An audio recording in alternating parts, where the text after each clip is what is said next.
तो class 12th के लिए हम लोग स्टार्ट करने जा रहे हैं केमिस्ट्री। और क्लास 12th के लिए जैसे कि आप जानते ही हैं कि केमिस्ट्री को 3 पार्ट में बांटा गया है, क्लास 12th के लिए, क्लास 11th के लिए। और आगे आप जाएंगे तो केमिस्ट्री को आप 5 भागों में बांट करके अध्ययन करेंगे। फिलहाल अभी चूंकि आप क्लास आप 12 के स्टूडेंट हैं, इसलिए 3 पार्ट में केमिस्ट्री आप पढ़ते हैं। फिजिकल केमिस्ट्री, भौतिक रसायन, इनऑर्गेनिक केमिस्ट्री मतलब अकार्बनिक रसायन, और ऑर्गेनिक केमिस्ट्री का मतलब कार्बनिक रसायन। तो आज हम लोग काफ़ी उत्साहवर्धक तरीके से, काफ़ी बड़े पैमाने पर, आपके भारी भरकम डिमांड पर बहुत ही बेहतरीन धमाकेदार आपका क्लास लेकर मैं आ चुका हूँ केमिस्ट्री का। और उम्मीद नहीं, मैं विश्वास के साथ आपसे कह सकता हूँ कि यदि आप अपना 15 से 20 मिनट मुझे देते हैं तो इस क्लास को अटेंड करने के बाद, केमिस्ट्री के इस अध्ययन को जानने के बाद, चूँकि देखिए बहुत अच्छा फॉर्मेट मैंने तैयार किया है, इसमें आपको अध्ययन भी आपका हो जाएगा, आप अपना फेयर मतलब नोट्स भी आप तैयार कर लेंगे। क्योंकि ये जो मेरे पढ़ाने के तरीके हैं, इसमें दोनों चीज़ों को मैंने कंबाइन करके मैं चला हूँ। आप डेफिनेटली, मैं आपसे एक बार और रिक्वेस्ट करूँगा कि आज पहला डे आपको बिना वीडियो स्किप किए हुए स्टार्टिंग से लास्ट तक आपके प्रत्येक टॉपिक को आपको ज़बरदस्त तरीके से, मैक्सिमम अपॉर्चुनिटी, बड़े पैमाने पर आपको समझने का प्रयास करना होगा। वो अरे वाह वाला जो शब्द होता है वीडियो के अंत में आपके मुंह से जरूर निकलेगा, ऐसा मैं विश्वास करता हूँ। चलिए फाइनली आते हैं लिसन टू मी और स्टार्ट करते हैं आज का ऑर्गेनिक केमिस्ट्री क्लास 12th के लिए, मतलब कार्बनिक रसायन। और हम लोग अब चूँकि हम लोग को डेली हम लोग को पढ़ना है केमिस्ट्री, अब हम लोग एकदम लगातार पढ़ना है, तो केमिस्ट्री का फॉर्मेट हमने तैयार किया है। जो अभी मैं आपको क्लास 12th के लिए केमिस्ट्री पढ़ाऊंगा, ऑर्गेनिक केमिस्ट्री, इसमें हम लोग जनरली नॉर्मली चीज़ जानेंगे, इसकी बेसिक चीज़ को हम लोग जानेंगे। और ये जो मैं पढ़ाने जा रहा हूँ, ये क्लास 10th में आप पढ़ चुके हैं। और यदि आप क्लास 10th के विद्यार्थी हैं तो ये भी आपके लिए बहुत बड़ी अपॉर्चुनिटी है। आप ये पहले वाले 3 डेज क्लास आप अटेंड कर सकते हैं। जो आपको 12th में पढ़ा रहा हूं मैं, वही आपको 10th में भी पढ़ने हैं, केवल 3 डेज के लिए। चलिए पहला डे लेक्चर नंबर 1, आप काफ़ी उत्साहित हैं, बड़ी तैयार होकर के आप आए हैं जानने के लिए। और मैं भी पूरी तरह से ताकत के साथ स्टार्ट हुआ हूँ आपको समझाने के लिए, और उम्मीद करता हूँ कि आपको मैं बेहतर आज समझा दूंगा। ऑर्गेनिक केमिस्ट्री मतलब कार्बनिक रसायन। देखिए, इसमें सबसे पहले कार्बनिक रसायन को समझने से पहले आपको समझना पड़ेगा कार्बनिक यौगिक को, क्योंकि पूरा कार्बनिक रसायन कार्बनिक यौगिकों पर ही डिपेंडेड है। मतलब बोलते हैं ऑर्गेनिक कंपाउंड। ये जो आपका ऑर्गेनिक केमिस्ट्री है, ये पूर्ण रूप से बेस्ड ऑन किस पर? तो केमिकल ऑर्गेनिक कंपाउंड पर, मतलब क्या? कार्बनिक यौगिकों पर। तो सबसे पहले हम लोग कार्बनिक यौगिकों को समझने का प्रयास करेंगे।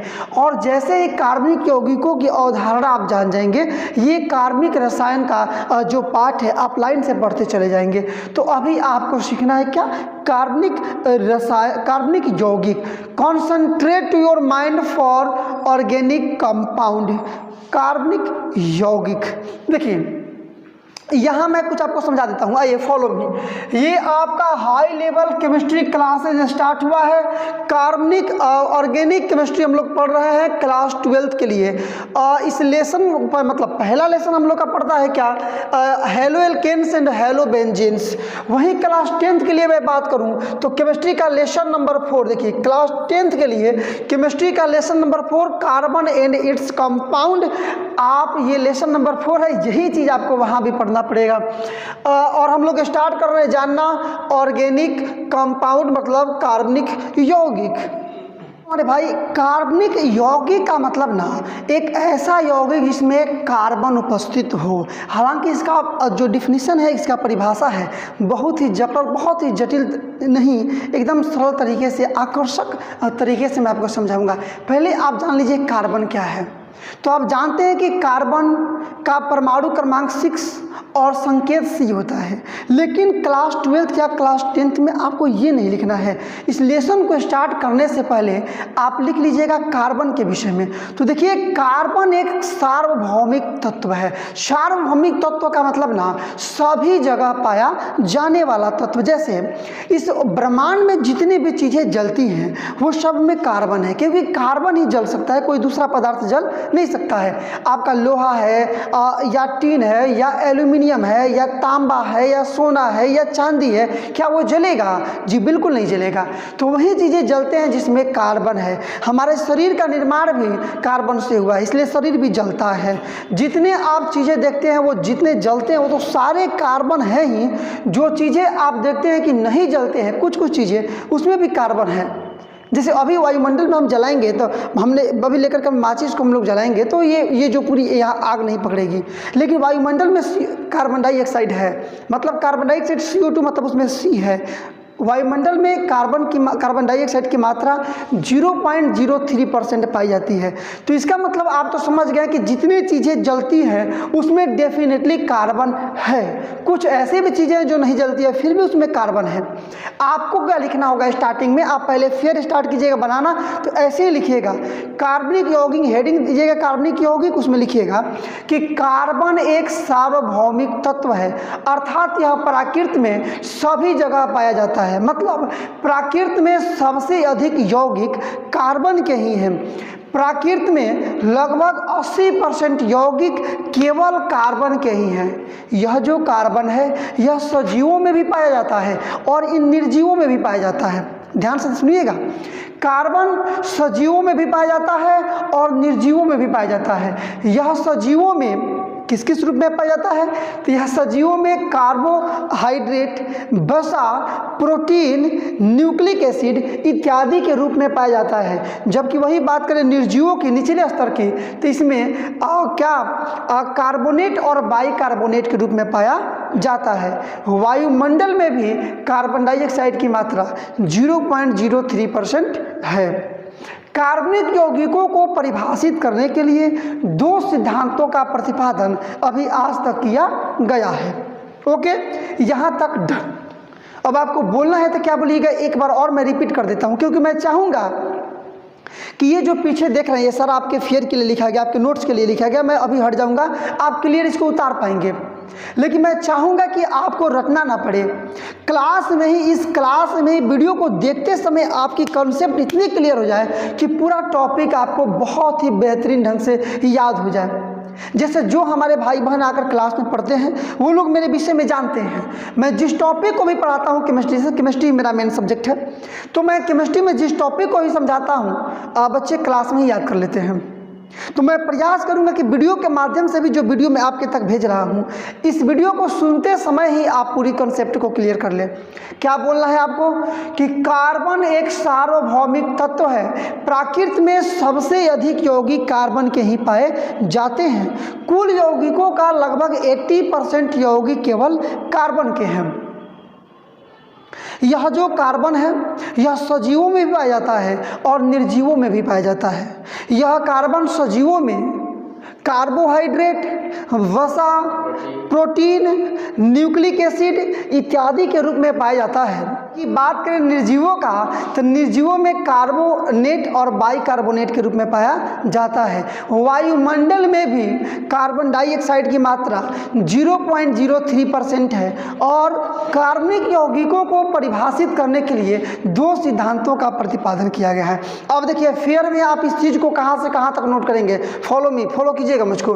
देखिए ये कार्बनिक यौगिक आपका हेडिंग दीजिएगा और यहाँ से लेकर के जो अभी तक मैं बोल रहा हूँ यहाँ तक मैं बोल चुका हूँ, ध्यान दीजिएगा। यहाँ तक मैंने आपको पढ़ा दिया है कि मतलब कार्बनिक यौगिकों को परिभाषित करने के लिए या प्रदर्शित करने के लिए, समझाने के लिए, एक्सप्लेन करने के लिए, अंडरस्टैंडिंग को क्लियर करने के लिए 2 सिद्धांतों का प्रतिपादन किया गया है। चलिए आइए पहला सिद्धांत मैं आपको समझाता हूँ। पहला सिद्धांत क्या है, तो देखिए आप पहला सिद्धांत को बोलते हैं बायोलॉजिकल थ्योरी, मतलब जैविक सिद्धांत। देखिए यहाँ पहला आपको दिखाई दे रहा है बायोलॉजिकल थ्योरी। देखिए हवाई बात करने पर मैं बिल्कुल बिलीव नहीं करता हूँ, वास्तविकता पर बिलीव करता हूँ, जबरदस्त कॉन्सेप्ट देने पर मैं विश्वास करता हूँ, इसलिए मैं बेहतरीन ढंग से आपको समझाऊंगा। यकीन मानिएगा इस चीज़ को समझने के बाद आप खुद बहुत ज़्यादा सेटिस्फाइड होंगे और केमिस्ट्री का एक भी क्लास आप नहीं छोड़ेंगे, बशर्ते कि इस वीडियो को आप अंत तक जरूर देख लें। पहला है बायोलॉजिकल थ्योरी, मतलब जैविक सिद्धांत। तो देखिए इस सिद्धांत का प्रतिपादन बर्जिलियस नामक वैज्ञानिक ने किया। मेरे साथ बोलिए, बहुत आसान टॉपिक है। इस सिद्धांत का प्रतिपादन बर्जिलियस नामक वैज्ञानिक ने किया। इन्होंने क्या कहा? तो इन्होंने कहा ना कि कार्बनिक यौगिक केवल सजीवों में पाए जाते हैं, और ये कार्बनिक यौगिक सजीवों में कार्बोहाइड्रेट, वसा, प्रोटीन, न्यूक्लिक एसिड इत्यादि के रूप में पाए जाते हैं। बस यही है आपका जैविक सिद्धांत। फिर मेरे साथ एक बार बोलिए आप कि इस सिद्धांत का प्रतिपादन बर्जिलियस नामक वैज्ञानिक ने किया। इनके अनुसार कार्बनिक यौगिक केवल सजीवों में ही पाए जाते हैं, और ये सजीवों में कार्बोहाइड्रेट, वसा, प्रोटीन और न्यूक्लिक एसिड के रूप में पाए जाते हैं। बस मैं उम्मीद करूँगा कि आप इस टॉपिक को भी बहुत बखूबी समझ चुके हैं। इतनी ज़बरदस्त केमिस्ट्री आपको यूट्यूब पर, मैंने तमाम चीज़ों को देखते हुए बेहतरीन कंसेप्ट आपको मैं दे रहा हूँ।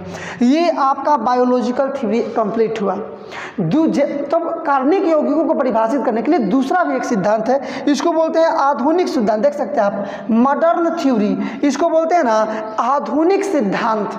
मैं नीचे फिर आपको दिखा दूंगा बेहतर ढंग से, पहले समझिए आधुनिक सिद्धांत है क्या। तो देखिए इस सिद्धांत का प्रतिपादन बर्जिलियस का जो शिष्य था बहलर वही किया। मतलब ये आधुनिक सिद्धांत का प्रतिपादन बर्जिलियस, जो कि कौन बर्जिलियस, जो कि जैविक सिद्धांत दिए थे। तो इस सिद्धांत का प्रतिपादन बर्जिलियस का शिष्य बहलर ने किया, और इन्होंने कहा कि कार्बनिक यौगिक केवल सजीवों में ही नहीं बल्कि निर्जीवों में भी पाए जाते हैं। फिर ध्यान दीजिएगा, इन्होंने कहा कि कार्बनिक यौगिक केवल सजीवों में ही नहीं बल्कि निर्जीवों में भी पाए जाते हैं। क्या है आपको तो सुन के बोल सकते हैं आप। इन्होंने कहा कि कार्बनिक यौगिक केवल सजीवों में ही नहीं बल्कि निर्जीवों में भी पाए जाते हैं। और इसके लिए इन्होंने क्या किया ना कि अमोनियम साइनेट, देखिए अभी तक जो मैं बोला हूँ इसका फिर आपको यहाँ बोर्ड पर मिल जाएगा। आगे जो मैं पढ़ा रहा हूँ इसके लिए स्क्रीन पर आपको लास्ट में इसका हिस्सा आपको दिखाई दे देगा। इन्होंने इसको प्रायोगिक प्रदर्शन के लिए अमोनियम साइनेट लिया और इसको विखंडित करके यूरिया को निकाल दिया, और यूरिया एक कार्बनिक यौगिक है। तो जो अमोनियम साइनेट है ये सजीवों में नहीं पाया जाता है, ये केवल निर्जीवों में ही पाया जाता है। ध्यान दीजिएगा मेरी बात पर, ये जो अमोनियम साइनेट है यह केवल निर्जीवों में पाया जाता है, और इसे लेकर के उन्होंने यूरिया निकाल दिया, और यूरिया एक कार्बनिक यौगिक है। इसका मतलब कि निर्जीवों से भी कार्बनिक यौगिक प्राप्त होते हैं। इसीलिए इन्होंने बोला कि जो कार्बनिक यौगिक है यह केवल सजीवों में ही नहीं बल्कि निर्जीवों में भी पाया जाता है। और इसके प्रायोगिक प्रदर्शन के लिए अमोनियम साइनेट लिया जो कि निर्जीव में पाया जाता है, और उसको विखंडित करके यूरिया को निकाल दिया। यूरिया एक कार्बनिक यौगिक है। अतः इसके बाद से इस जैविक सिद्धांत का क्या हो गया, पूरी तरह से अंत हो गया। और इस समय जो चलता है उसको, वो प्रतिपादन जो अभी तक जिसको फॉलो किया जाता है वो आधुनिक सिद्धांत को ही फॉलो किया जाता है। तो फाइनली आपसे कोई पूछे कि कार्बनिक यौगिक क्या है, तो एक नए हेडिंग देकर के सब समझाने के बाद लिख लीजिएगा कार्बनिक यौगिक का परिभाषा कि वैसे यौगिक जिनमें कार्बन हो तो उनको कार्बनिक यौगिक कहा जाता है। Methane, ethane, propane, butane, ethyl alcohol, methyl alcohol, butyl alcohol, propyl alcohol, जिसमें कार्बन दिखाई देगा, कोई भी सूत्र हुआ, अभी चूंकि यहाँ स्पेस खाली नहीं तो मतलब लिख कर दिखा देता आपको, जिस मतलब रासायनिक सूत्र में कोई भी सूत्र हुआ जैसे CO2 या ग्लूकोज C6H12O6, इस दोनों में C है, तो जिस सूत्र में C दिखाई देगा इसका मतलब उसमें कार्बनिक यौगिक है। तो फाइनली आपका कार्बनिक यौगिक का परिभाषा हुआ कि वैसे यौगिक जिनमें कार्बन पाया जाता हो तो उनको कार्बनिक यौगिक कहा जाता है। वैसे यौगिक जिनमें कार्बन उपस्थित हो तो उन्हें कार्बनिक यौगिक कहा जाता है। Last one more time and last opportunity for you. वैसे यौगिक जिनमें कार्बन उपस्थित हो तो उन्हें कार्बनिक यौगिक कहा जाता है। सो कार्बनिक यौगिक के परिभाषा तक आज हम लोगों को पढ़ना था। पहला आपका क्लास, कमेंट करके जरूर बताइएगा कितना इंटरेस्टिंग रहा। ये यहाँ तक का फिर आपका पूरा फिर जरूर नोट्स जरूर बनाइएगा आप, क्योंकि हवाई बात नहीं करना। ये नहीं क्लास केवल ज्वाइन किए और आपका नोट्स कंप्लीट नहीं हुआ, यही क्वेश्चंस आपके एग्जामिनेशन में पूछे जाएंगे। तो इसके लिए आप नोट्स तैयार कीजिएगा।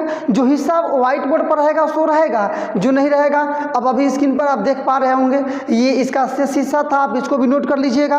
ओके, तो चलिए मिलते हैं अगले वीडियो में।